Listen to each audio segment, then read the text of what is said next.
What is going on YouTube? This is Kai. We're back for another video. Today I'm gonna be showcasing which a few of you already suggested like quite a long time, but I haven't find a suitable time to make it, and it is the Handtrap tier list of current formats.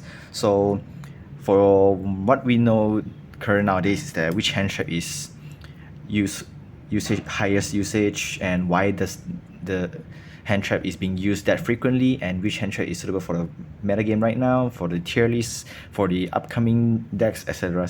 So from what from the dates I'm taking this video, it's probably like 2 weeks before the OCG ban list, give or takes.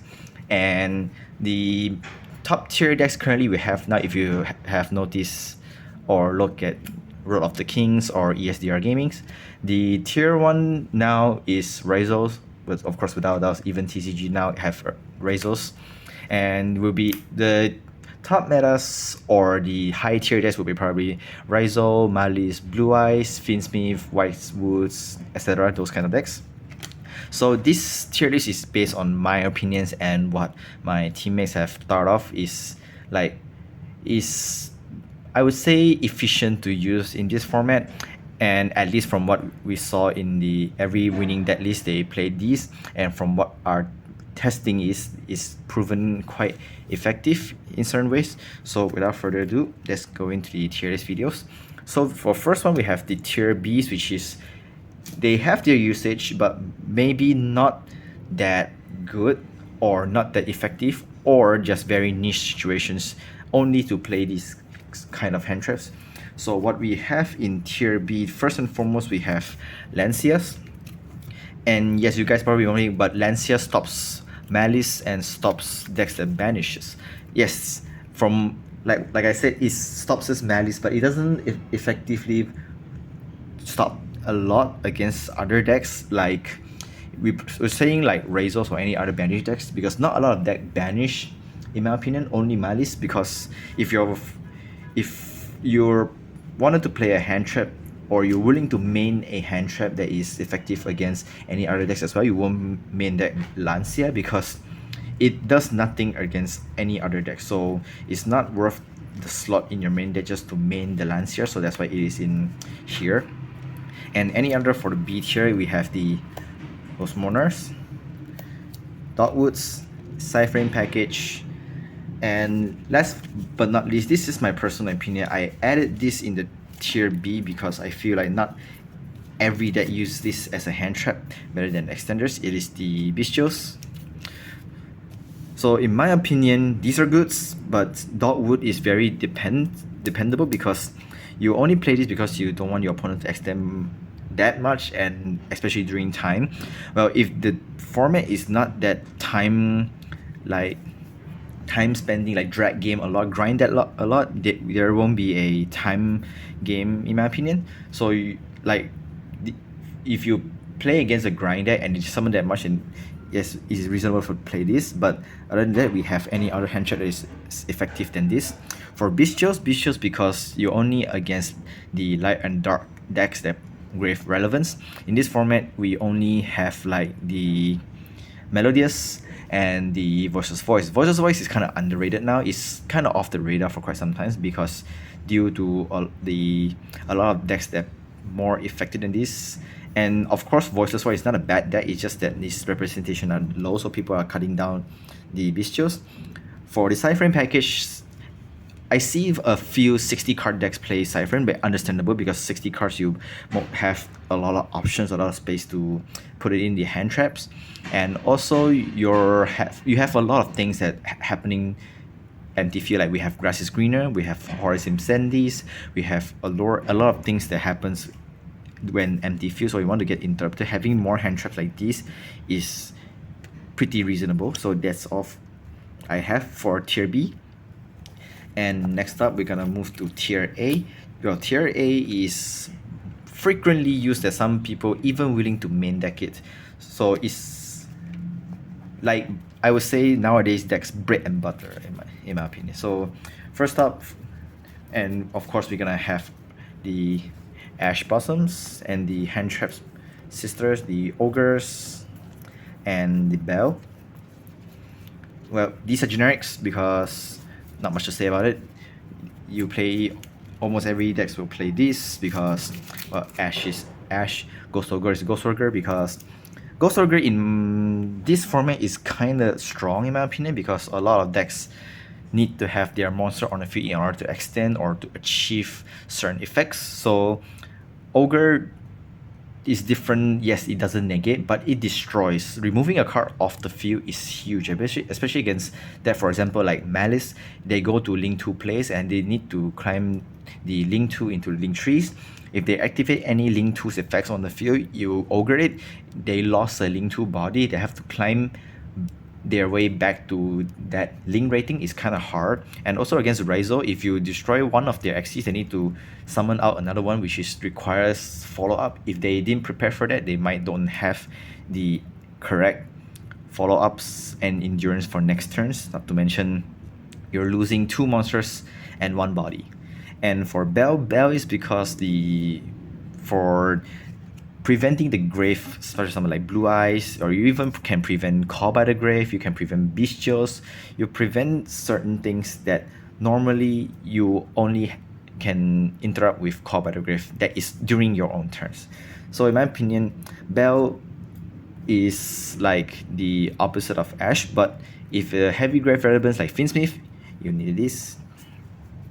And of course, we have the Nibiru, Draw, and Effect Veilers. These are good because these 2 are not once per turns, and you can interrupt because it targets, it doesn't in response, so Veiler is good. For Draw is like any deck, I feel like any decks that can play through Draw and still full combo is definitely a top competitor worthy. Other than that, decks that searches a lot stopped by draws prove that how strong Draw and Lockbird was. Especially like if you think of like Razors, White Woods, and also the newly upcoming is like Gem Knights. If they search a lot, especially we have Block Dragons in our environments. If they search once, you draw them, they don't. Yes, they still combo, but not as effective as it's been because they searches a lot. So if they don't search, they just splash a few bodies on the field. It's very easy to break in my opinion, especially like White Woods, they searches a lot. And this is like the turn stopper. You don't want the opponent to endure that much hand resources for next turn, so that's why Draw is in A. And the other A, I would include it in beside these, and Nibiru is just splash any combo decks if they don't prepare for it. This is gonna go down. Are the Mochamis Nyaru and Mochamis Purulia. So I have these 2 in here is because that these 2 are very situational in my opinions, because this only activates if your opponent summons from the hand. So you have to discard it during the standby phase, otherwise during the main phase, they have main phase priority, you can discard it. And Nyaru is because Nyaru only summons from banish on the graveyard, and it is very situational. Only Malice Infernoids do that, or even Finsmith, so not a lot of players decided to side it in. So that's why I put it in A. And the last one is Shifters. Like I said, not every decks can play Shifters, but does it impact a lot? Yes, it impacts a lot. Almost 80% of the metagames right now shit their pants because of Shifters. Use discard stops, Rizos, X-Rizos from summoning because they need to send to grave. Discard stops Finsmith, stop Whitewood, stop Blue Eyes. It stops a lot of things, so that's why I put it in here. Why not tier S? Because it has the restrictions. You can't activate this if you have cards in the graveyards. And if you successfully resolve once, you might not resolve the second one.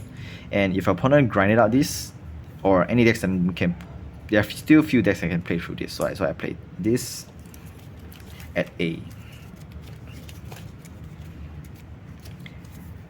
And next up we have the final one, which is tier S. And this is what beliefs are the most impactful hand traps of the game, which is, in my opinions, Maxi. Of course, we know why Maxi is here. Furuwaras, these 2 serve the same purposes. And why Furuwaras is here and not Purulia and Nyaru? because Furawa says when opponents special summon from the deck or extra decks.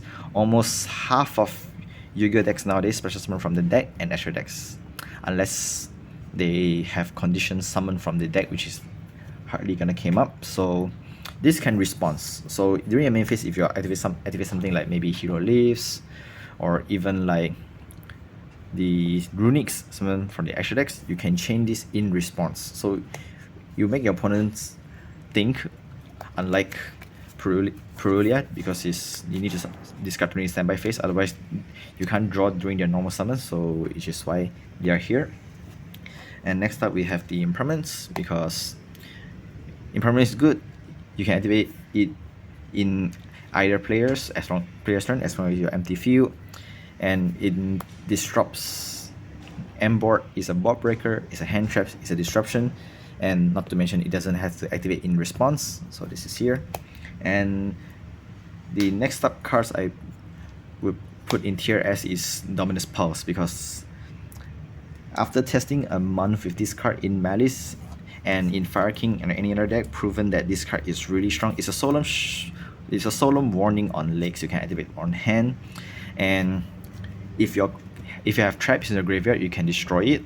And also, almost half of the top tier deck played this, because yes, it does have a restriction after effect resolve. You can't activate Earth, Light, and Wind, but it doesn't really matter much because these locked attributes doesn't affect a lot of decks. You have like Fire Kings, you have like Malice, you have like Mermail Atlantean, you have the newly added Jurak. They doesn't even need to use those cards, and not to mention the strongest extra deck cards like the IP, SP Little Knights, and Access Code are not related to this attribute. That's why I put it in here.